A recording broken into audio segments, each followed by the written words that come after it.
Good morning, and I'm coming to you from Southern California, and it is a beautiful day outside already, so we're excited about that. Let me just let somebody in. This morning, I am going to share some thoughts with you, and I'm going to take you on a journey. I wrote a book called Grandma's Buttons, which published in January of 2020.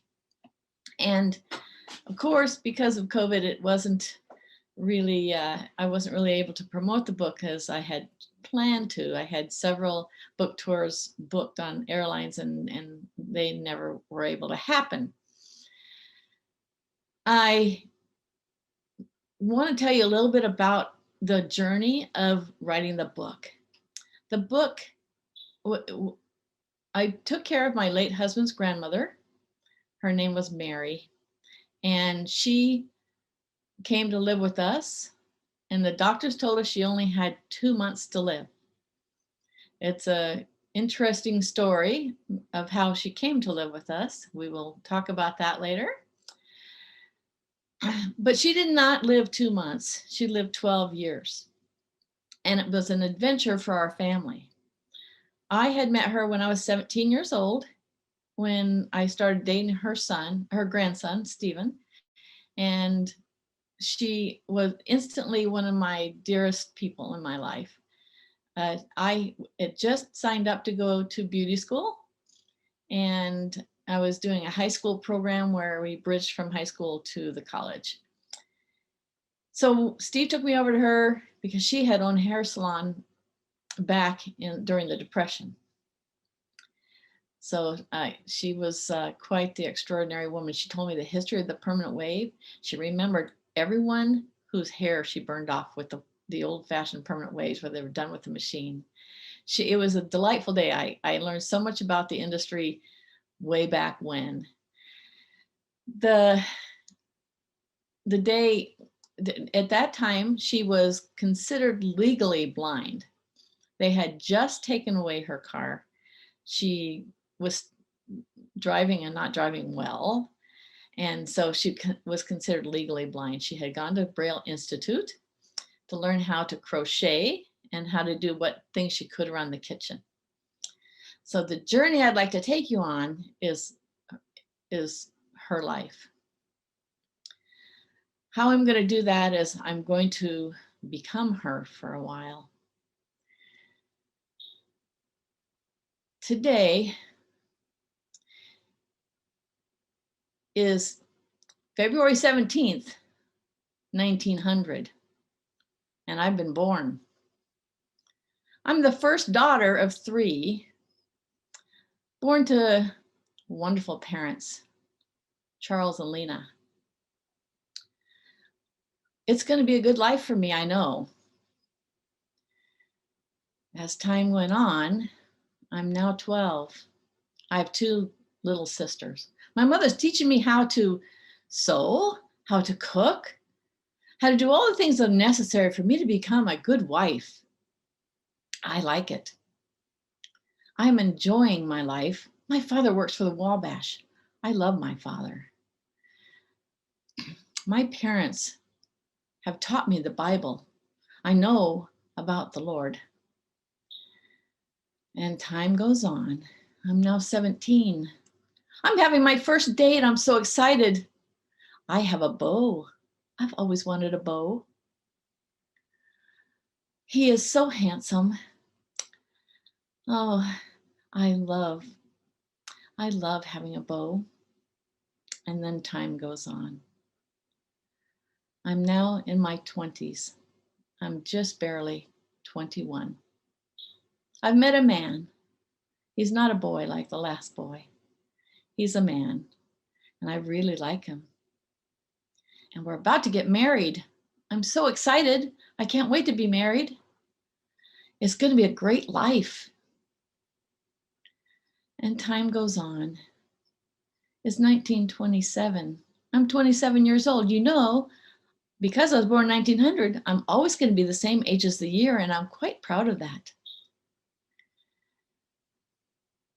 I'm now pregnant with my child, but things aren't going quite as I expected. My husband has not had a job. I'm the one that supports the family. I've been working at Woolworths and I work really hard and I'm supporting him. We're living with his parents. They're really nice people, although it's very difficult for a woman to share a kitchen with her mother-in-law. That part I don't like at all.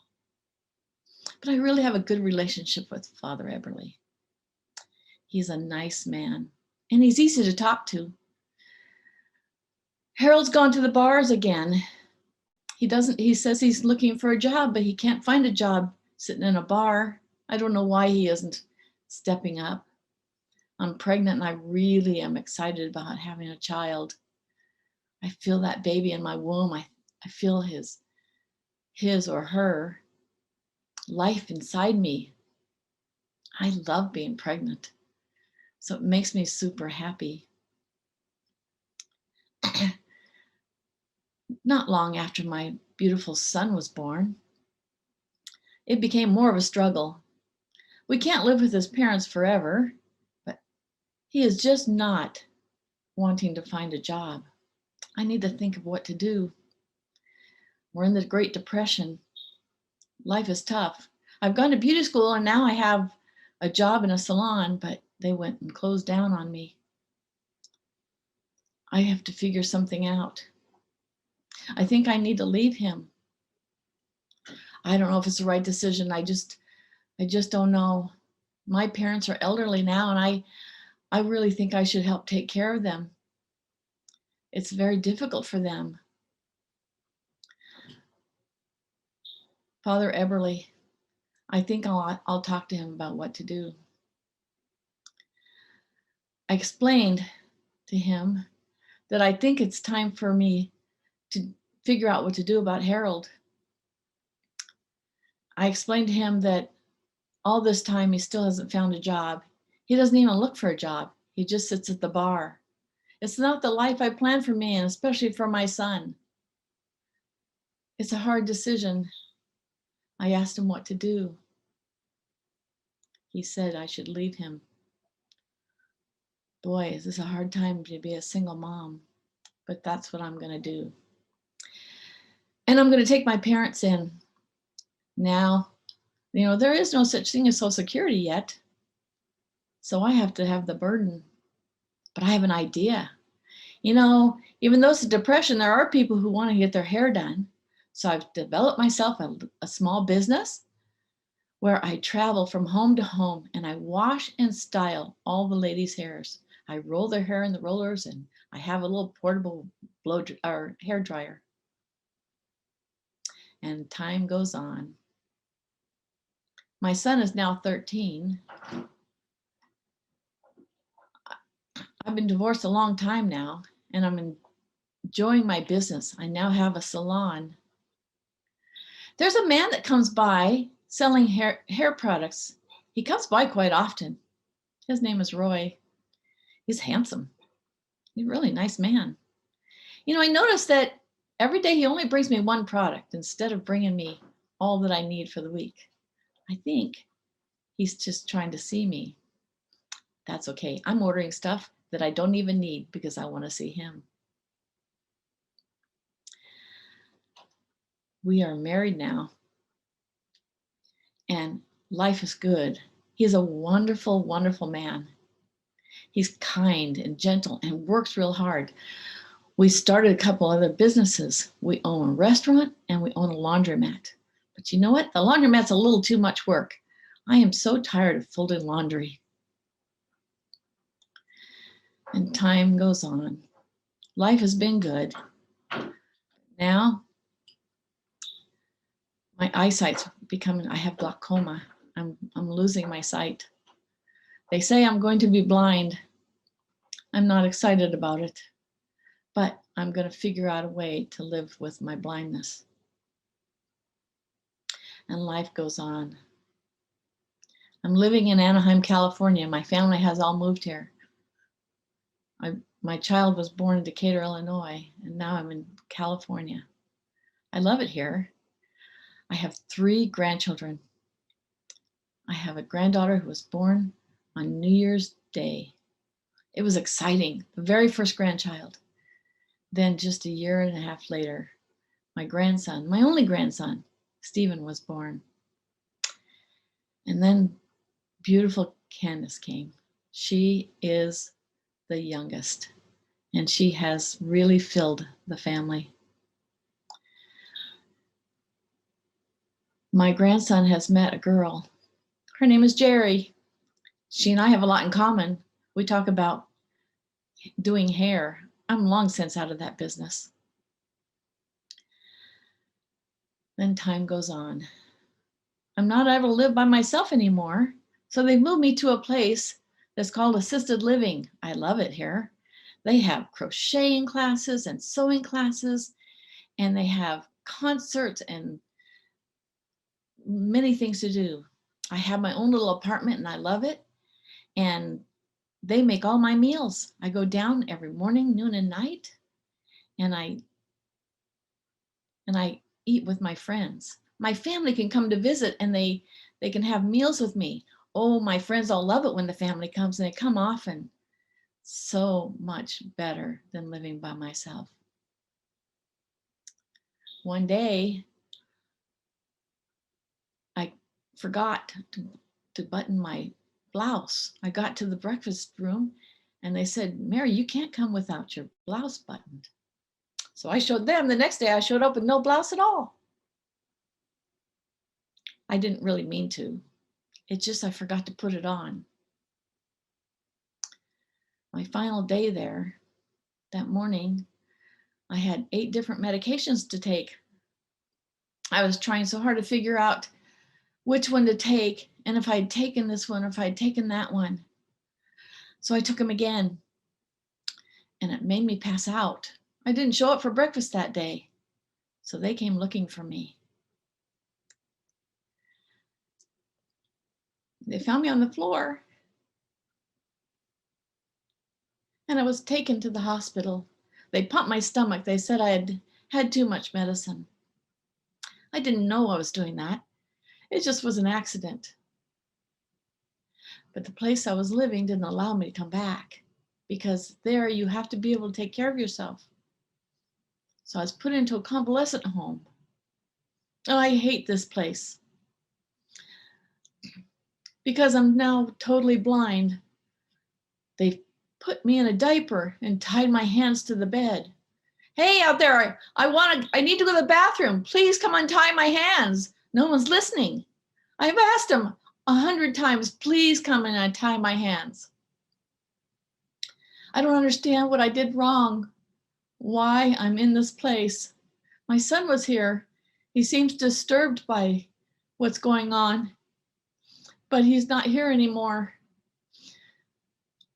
Please untie my hands. I have to go potty. Please untie my hands. Oh, I hear some voices. It's my grandson and Geri. They've come to visit me. Please untie my hands. I have to go potty. Grandma, why are your hands tied up? Why do you have a diaper on?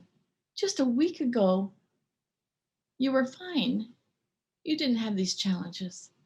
I don't know why. I don't know why I'm tied up. Please untie my hands and take me to the potty. Oh, yes. So I did.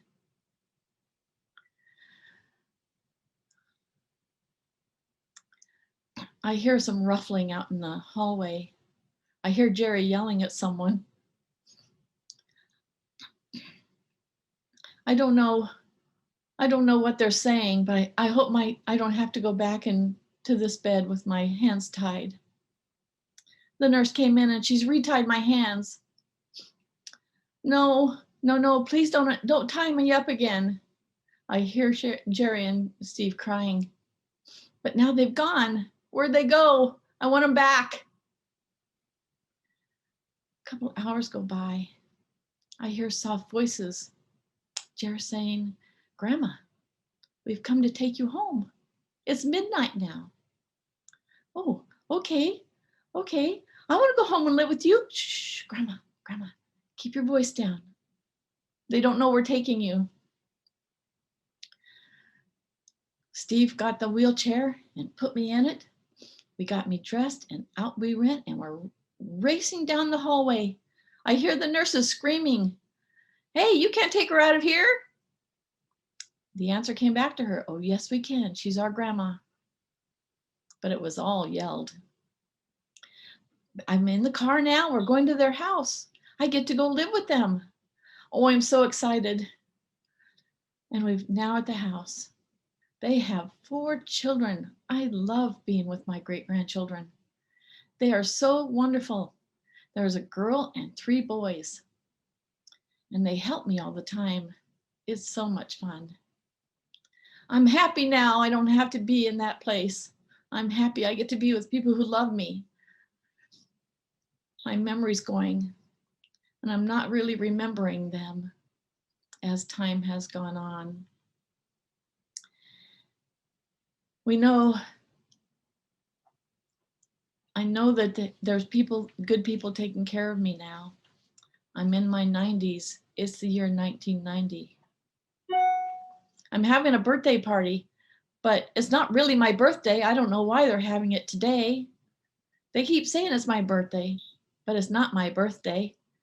But I'm excited because I get to open presents. I'm grateful, and I've had a really good life. I'm so grateful for those that loved me in my lifetime. And that's the end of Grandma's story.